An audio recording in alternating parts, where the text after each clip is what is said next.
Hey guys, welcome. Today we're going to be talking about Deathstalker Rexxar, what his new hero power is able to do, looking at some of the wild combinations that can be created, and some of these will be able to be created in standard also. The beast pool in wild and standard are fairly similar because most of the wild beasts are above 5 mana. So let's go straight in. Deathstalker Rexxar is a 6 mana legendary. It replaces your hero with the undead version of Rexxar. The Battlecry effect is deal 2 damage to all enemy minions, gain 5 armor, and replace your hero power with Build a Beast. I can see this card working in a kind of mid-range hunter deck, not really a control hunter deck. Those things don't exist. 6 mana is generally the cap on mid-range hunter, high main being the most expensive card they would run. So you could run one of these instead of a high main, because you can outvalue control decks or just increase pressure on control decks. And against aggro, it's really good because dealing 2 damage to all minions, gaining 5 armor is excellent. And then you have the versatility of pressing that hero power and maybe finding a card with Taunt and maybe with an added battle cry that could help you out. So let's take a look at the rules surrounding Build a Beast. First rule is the minion cannot cost more than 5 mana. The cap that Blizzard have put on the minion you can discover is 5 mana, and the reason being they don't want you to create a minion that's over 10 mana so it becomes unplayable. Cards like Corehound, Grotesque Dragonwing, Devilsaur, Volcanosaurus, they can't be selected from the discovery mechanic. The second rule is the first 3 cards that you discover will have text on them, and that means stuff like, for instance, Glockcrawler says destroy a pirate, gain 1/1. That's basically text. The second beast you can pick from will have no text, or it'll have 1 keyword. So it'll have the word charge attached to it, or taunt. So stuff like Stegodon, Stonetusk Boar, they can be selected in the second bracket of the Build a Beast.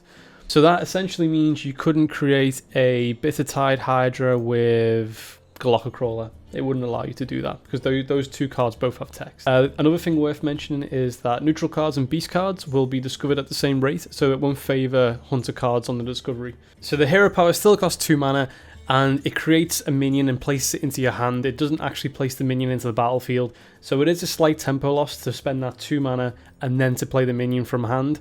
But against control, it is infinite value, and against aggro, you can pick some situational cards that are going to help you out, like I mentioned before.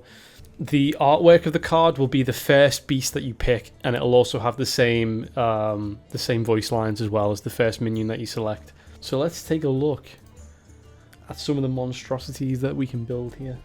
First one that sprung to mind when I was looking at looking over the cards is Armored Warhorse. Armored Warhorse was part of TGT. It didn't really see much play in Constructed. I'll read the text for you. It's a 4 mana, 5/3 beast. Battlecry, reveal a minion each of the decks.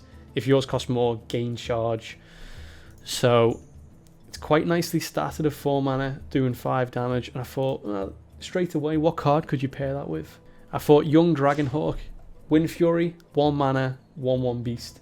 So if this was combined with Armored Warhorse, you could essentially do 12 damage, providing there's no taunt in the way. You can do 12 damage to the enemy opponent. So it's cards like this in Wild that are particularly crazy if they go off.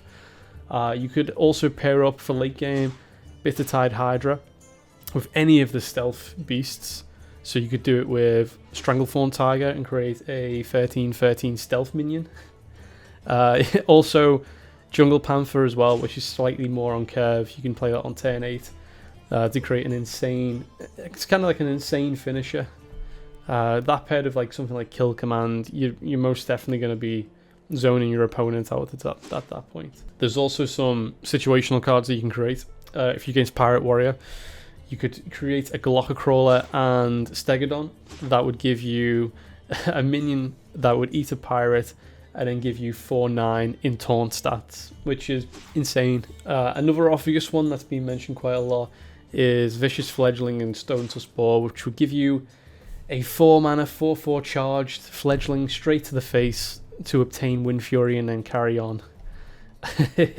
Carry on and obviously apply more pressure. Another card worth mentioning is Bear Shark, which is in the new expansion. This is a 3 mana 4/3 beast that can't be targeted by hero powers or spells. If you combine this, I'm going to mention Stegodon again. it becomes a 7 mana, 6/9 taunt that can't be targeted. It's better. It's better than Sagoth, essentially. You could build yourself a better Sagoth right on curve. So that's one disgusting beast that probably needs mentioning. And in the expansion, I think they've only released 2 beasts. One being Corpse Widower, and the other being Bear Shark. So I think that they're just a look at some of the more interesting beasts you can create. I'll definitely give this a test out in Wild. It's also worth mentioning that any Death Rattle effect that you make on the Zombeast, it will be resummoned by N'Zoth. So there could be some room in there for this card in like a Death Rattle Wild Hunter. It's definitely going to be interesting to try it out. But I think the main kind of like standard play that this would see would be in like a mid-range hunter as kind of a finisher, and even like against control decks you can pressurize them very, very easily with this this build a beast mechanic. In the next video I'll be discussing the new Rogue Death Knight. For me, that's going to have some uses in Wild for my Shadowcaster Rogue. It's going to make my combination a lot easier to do. So check out that video. Thanks for watching and enjoy the new Death Knight expansion.